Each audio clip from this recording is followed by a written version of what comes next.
Días y un saludo muy cordial a todos. Yo les quiero felicitar por esta iniciativa educativa que han tenido allá en Ciudad Guayana de educadores de diversos centros con la colaboración de la Universidad Católica. A mí me parece especialmente importante porque hay el peligro de que en este momento el pesimismo se apodere de tal manera del país que incluso los propios centros educativos se conviertan en una especie de semillero donde cada mañana un padre o un alumno llegan con sus pesimismos, sus miedos, en lugar de salir animados, pues es un centro donde se contagian unos pesimismos con otros y entonces se vuelve a la casa más desanimado. Afortunadamente está ocurriendo el fenómeno contrario, al menos en muchos de los centros educativos privados que yo conozco. Es decir, se está en el centro, la gente llega desanimada y por las iniciativas, por las reflexiones que se van haciendo, pues más bien vuelven a la casa animados y viendo unas luces que no veían en el momento de empezar el día. El tema que a mí me pidieron, que lo traté también en la Universidad Católica en Caracas, se llama Educar en tiempos de dictadura. Y naturalmente hay una primera pregunta.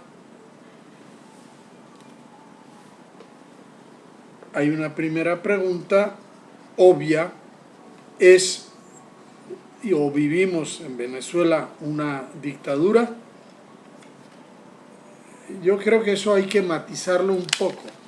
Yo diría que por un lado vivimos en un país con una constitución democrática, pero al mismo tiempo con un gobierno con clara voluntad dictatorial y de imposición totalitaria de su visión de la política y de la vida.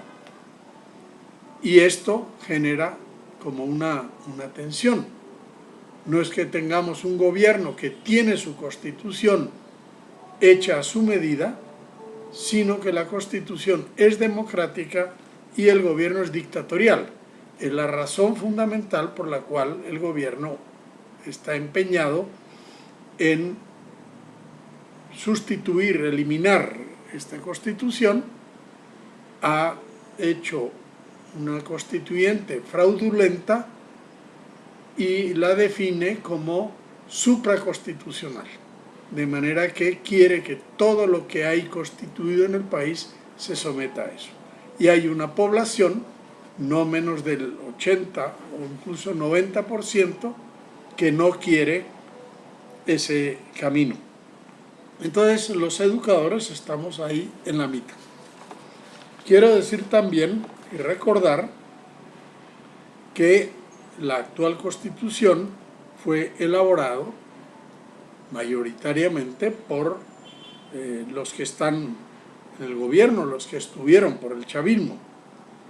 Y quiero leer el artículo 333 que nos obliga a todos. Dice, esta Constitución democrática no perderá su vigencia si dejare de observarse por acto de fuerza o porque fuere derogada por cualquier otro medio distinto al previsto en ella. En tal eventualidad, que es la que estamos viviendo, todo ciudadano investido o ciudadana investida o no de autoridad tendrá el deber de colaborar en el restablecimiento de su efectiva vigencia. Es decir, nosotros consideramos que tenemos obligación constitucional y obligación de conciencia de trabajar para que se restablezca plenamente la democracia en Venezuela. Entonces yo quería pues hacer esta introducción para pasar ahora a tratar 3 o 4 actitudes fundamentales que debemos cultivar en los centros educativos. Los títulos, si tuviera que dar algún título, serían estos 3. 1. No caer en el pánico ni en la desesperanza, ni convertirnos en centro de cultivo y contagio de pánico y desesperanza. Segundo, sentido común educativo y autonomía responsable. Y tercero, cultivo especial de la esperanza realista. Entonces yo voy a decir un par de palabras de cada una de estos 3 puntos. Evidentemente vivimos un tremendo malestar socioeconómico. Ayer nos confirmaban que este año la inflación va a ser más del 1000% y que este mes que ha terminado, en octubre, ha sido más del 45%, lo cual es una barbaridad que, aunque no lo digan las estadísticas, lo estamos experimentando todos cada día. Estamos experimentando cómo, a pesar de los aumentos decretados, el poder adquisitivo se ha reducido en lo que va de año, se va a reducir a la mitad. De manera que ahora puedo conseguir con lo que se ingresa la mitad de lo que podía conseguir en enero. Y ese es un problema que llega a toda la sociedad, independiente de las preferencias políticas o del sector social en el que uno viva.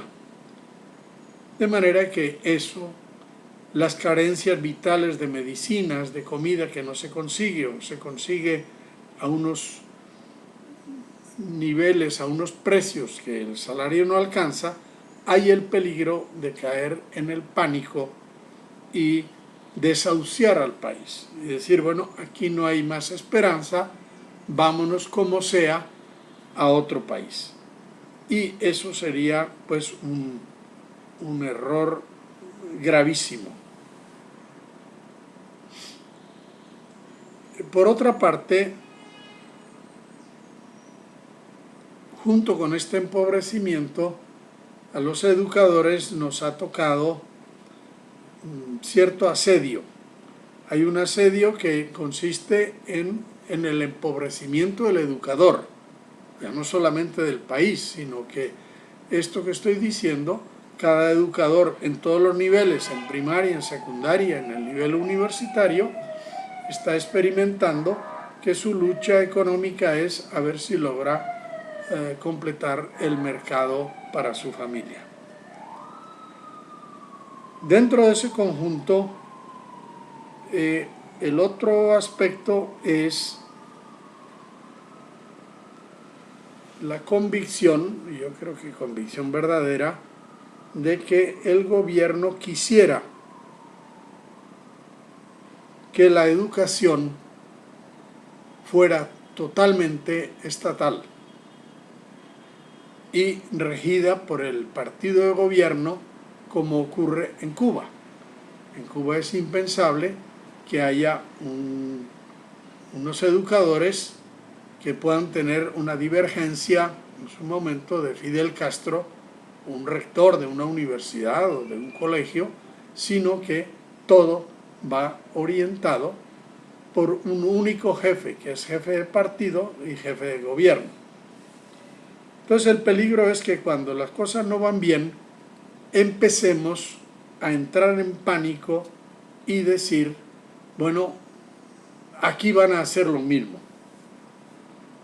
El gobierno lleva 18 años y es muy claro que aunque intentaron de diversas maneras ahogar a la educación, no la han podido ahogar.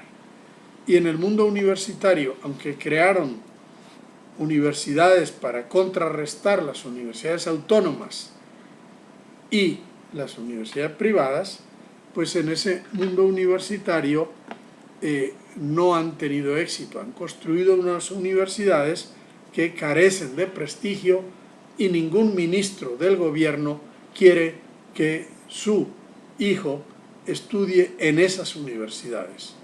Quieren que estudien en las universidades buenas, públicas que había, o en las universidades privadas, o preferentemente que estudien fuera del país, en alguno de los países del imperio. Entonces, debemos cuidar, pues, ser realistas y ver cómo nosotros no difundimos el pánico. Muchas veces incluso han corrido por internet noticias totalmente falsas de que ya el gobierno ha decidido eliminar toda educación privada, etcétera, etcétera. Hoy día, más bien, el gobierno está muy convencido de que en educación, pues, más bien el fracaso es tan monumental que es un alivio el que todavía los centros educativos funcionen en los sectores privados. Entonces, lo que nosotros tenemos que hacer es atajar un poco los rumores, los miedos, aun aquellos miedos que son fundamentados, que se pueden llevar a la escuela cada mañana y convertir a la escuela en caja de resonancia y contagio de pánico. Sino tiene que ser al revés. Si llegan los rumores y que en el centro educativo sepamos bajar esas noticias a su nivel y recordar que en el pasado, no una, sino muchas veces, se corrieron rumores muy catastróficos que después no tenían ninguna base. Y entonces esto nos invita a cultivar especialmente en estos momentos la serenidad y la libertad de conciencia, que es lo que nos ha permitido a nosotros en el pasado superar esa crisis. Voy a recordar nada más algunos decretos con los cuales se entró en pánico. El decreto 058. Efectivamente, si aquello se hubiera aplicado al pie de la letra, pues hubiera sido terrible, en el sentido de el director no tiene ninguna autoridad de nada, los consejos comunales pueden hacer lo que quieran con la... Bueno, y por otro lado era imposible tener una docena de comités reunidos, porque uno dice, bueno, entonces ¿cuándo se hace el trabajo educativo? Pero después del primer pánico prevaleció la sensatez y la serenidad y se dijo, bueno, de este decreto vamos a ver qué cosas pueden ser beneficiosas para nuestra institución y con sentido común y con autonomía vamos a impulsar esas, y las que no se pueden ejecutar o no tienen sentido o son destructivas, pues no las hacemos. Y a la vuelta del año, pues el decreto desapareció y quedó lo que pudimos hacer de bueno, eso continúa.